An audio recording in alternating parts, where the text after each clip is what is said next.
People love to call blocking petty, but let me tell you something. What's really petty is giving a man free access to your peace when he ain't even earned it. So let's again be clear. I didn't block him to punish him. I blocked him to finally protect me. And when I did it gently, not in anger, not in chaos, because we don't do that over here. 5 powerful things happened that completely shifted how I saw myself. Okay? 5 powerful things happened that completely shifted how I saw myself and my healing. So let's talk about it. Let's get into it.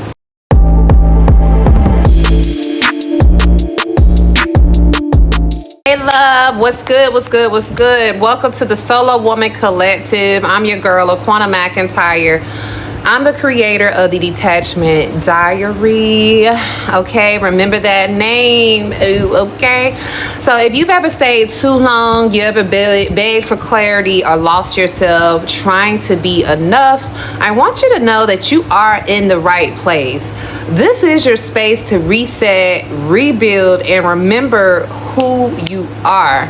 On this channel, we do talk about breakups, we talk about toxic cycles, emotional healing, and the rituals that help you rebuild, not for him, but most importantly for you.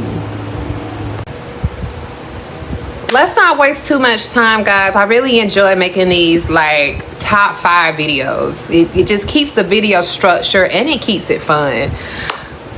Let's get into number 1. So the spiral, or me falling out, going crazy, whatever you want to call it, it finally stopped. Okay, when I decided to do what I had to do and block the person that hurt me the most, my phone stopped being a trigger for me. And I know y'all know what I'm talking about. Like your phone becomes like, ooh, like a weapon almost. Well, a weapon to you, actually. So there was no more checking. I had no more hoping, no more spiraling or going crazy every time a notification went off. Y'all know what I'm talking about. Like whenever you separate from somebody and y'all decide you're gonna stop talking to each other, typically what happens is in your mind you're low-key hoping that they still reach out to you. You low-key hoping that they still text you. You low-key hope that they still call you. And when it don't happen, you start feeling some kind of way.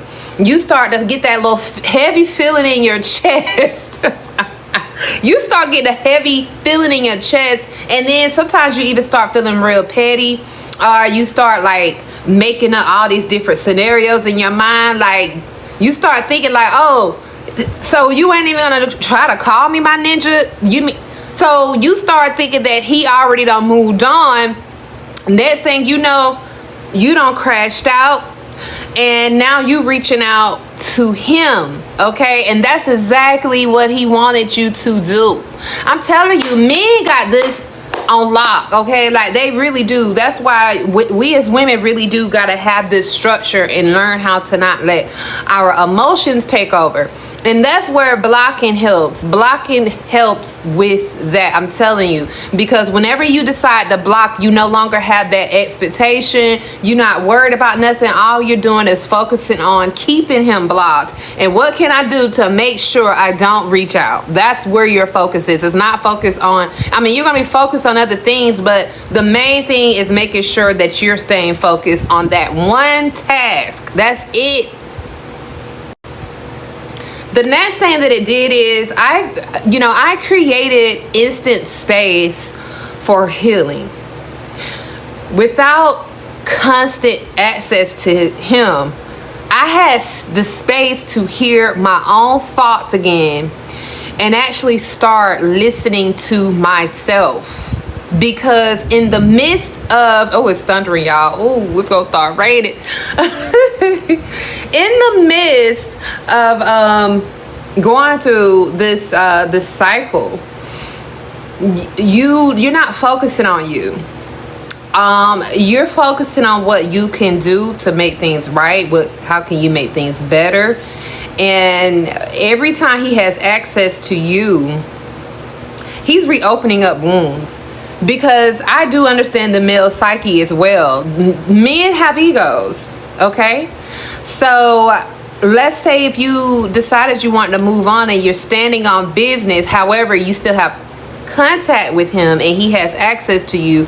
In this particular period, he's going to pull out all of the stops. And therefore, now you're confused. Let's just put it like that. You're confused. So you're trying to figure out, how can I dodge these bullets that's coming my way that's wrapped up in flowers? Instead of focusing on what's most important. That's your healing, and that's you truly detaching from whoever it was that brought you to this space in the first place. When I finally got the strength to block him, I realized, and this is number 3, I realized he wasn't the source of my peace. The moment that I blocked him, I had to face the truth. Which was me, first of all. But I had to face the truth that peace doesn't come from whether or not he texts back or calls me. It comes from me. So let's be clear. That little text or phone call that he gives you after, ish hit the fan, it's that little relief that you feel is a little dopamine hit. I love that. Listen, it is what it is. It's a dopamine hit. That's all it is. Super temporary. It does not last. Okay? Let's be clear. It does not last. Number 4, when I blocked him, my standards got way more clear. Way more clear. Now this didn't happen overnight. Okay? I do need to make this clear. It did not happen overnight.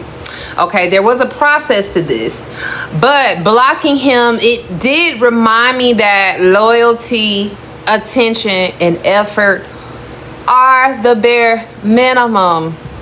And I know a lot of men or women may disagree with me on that, but it is. That's just being a decent human being. It's not above and beyond. So if I had to block him to protect my peace, then it was never aligned with my standards in the first place. So you got to think about it. Don't try to replay messages in your mind of, well, maybe I'm overdoing it or maybe I'm tripping. No, you're not. I don't care if you even feel like your standards are way too high. That is your standard. That is your standard, and your standard matters. It just tripped me out when people be acting like,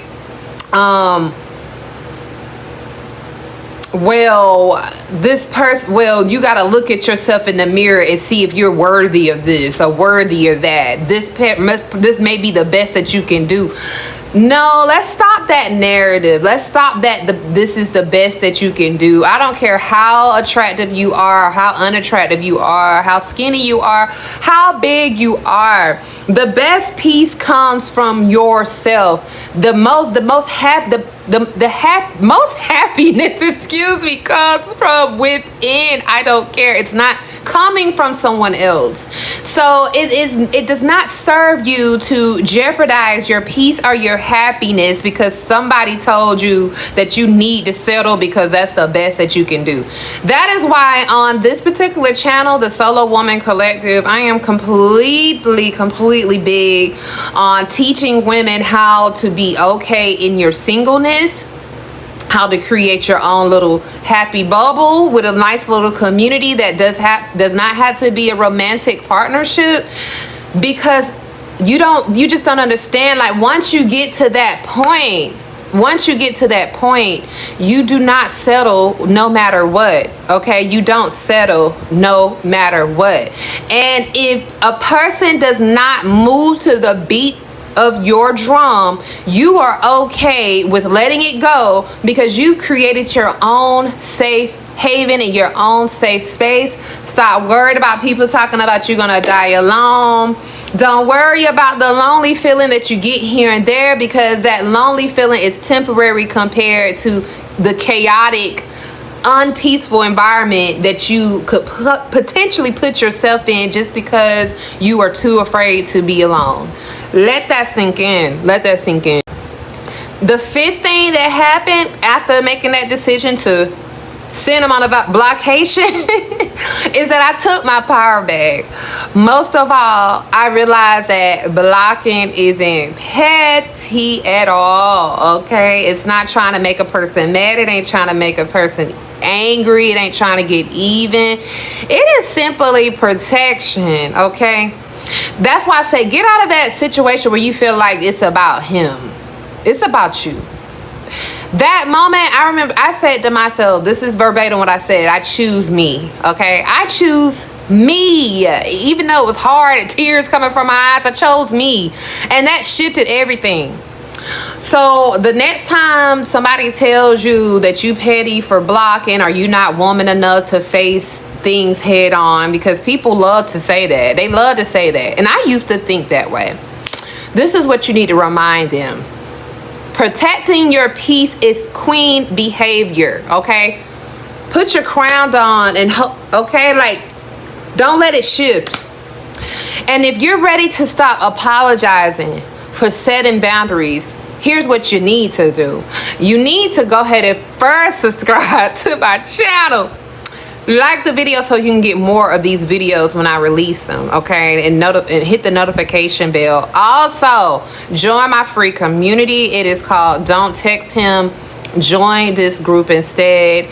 That is where women like us are breaking cycles. We're blocking with confidence and building lives we don't need to escape from. Did you hear what I just said? Building lives that we don't need to escape from. Gosh, God, I can't even describe how awesome that feels, okay? So if you want to see more videos like this, I have a video coming up on your screen next. Go ahead and just click on it and binge watch them, okay? I want you to also hit subscribe so you don't miss the next step in your detachment journey. That's mainly why. I don't want you to miss the next step, because your glow up isn't optional. It is happening right now as we speak. The fact that you clicked on this video tells me you are ready for your glow up. Y'all, I use a lot of hands, but please believe that this is passionate for me, because again, this is not somebody that's just telling you this. I was able to survive it and see what the other side looks like. Holla at your girl, guys. I'll talk to you later.